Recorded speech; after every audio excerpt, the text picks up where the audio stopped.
All right, so your toilet is running when it should not be running. I ran into that problem last week. Wouldn't stay running continually, but about every minute or so it would start to fill. So I figured there's only two places I could have some issues with that. And that would be either the fill valve, which is over here, and then the dual flush valve, which is here. That has a seal on the bottom of it. So I took that out. It only takes about a quarter of a turn, lift it up, and there's a little rubber seal on the bottom that sometimes goes bad.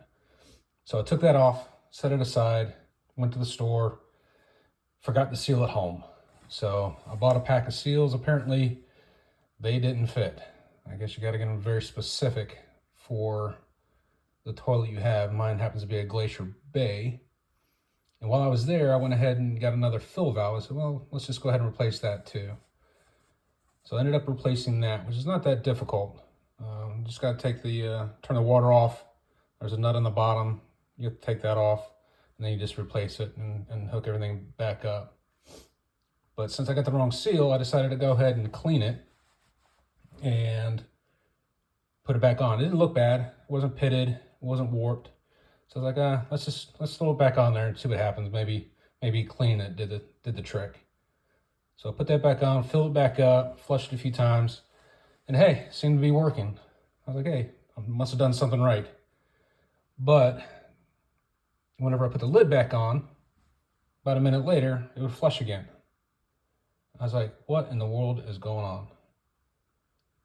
I checked the two things that could have possibly been leaking: the fill valve, which fills the water, and the dual flush valve, which fills the bowl.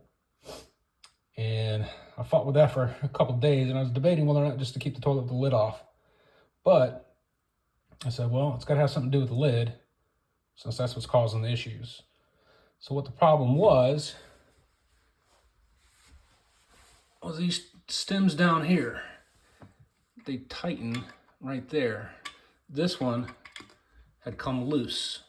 So it was actually a little bit longer than it was supposed to be, and it was pressing down on this right here. So we do that about every minute or so.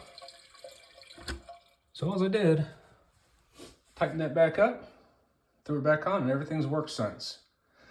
So definitely something I wouldn't have thought of, but it might be something worth checking out if you're running into the same problem, so you don't have to keep taking everything off and on again. So another project down. All right, see y'all later.